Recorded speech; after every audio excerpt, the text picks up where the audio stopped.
મારા પ્રદેશના સાથી મિત્રો, સંગઠન મંત્રી, લોકસભાના પ્રભારી ભાઈ શ્રી અમૃતભાઈ, પ્રદેશના પ્રવક્તા વિક્રમભાઈ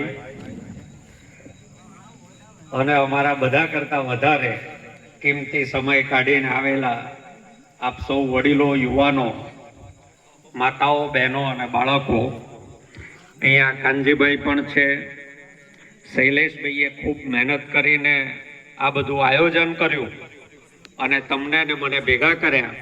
તો એકવાર શૈલેષભાઈ માટે બે તાળી પાડી દઈએ. દોસ્તો,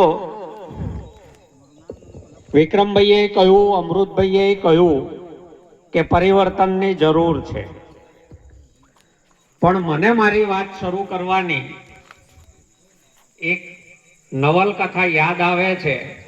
ત્યાંથી હું મારી વાત શરૂ કરું. અનેક પ્રકારના ત્રાસ હતા અગાઉના સમયમાં.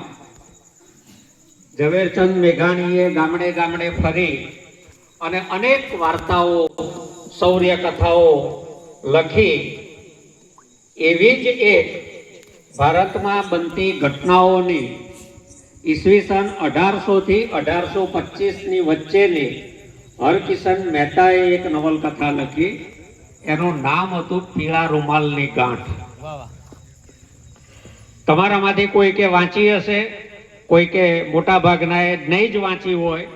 હું તમને મિનિટ, 1.5 મિનિટમાં એનો ટૂંકો સાર કહી દઉં, પછી એનો ને ભાજપનો મેળ શું છે એ તમે ઘેર જઈને વિચારજો. આ નવલકથાની વાત શરૂઆત એવી રીતે છે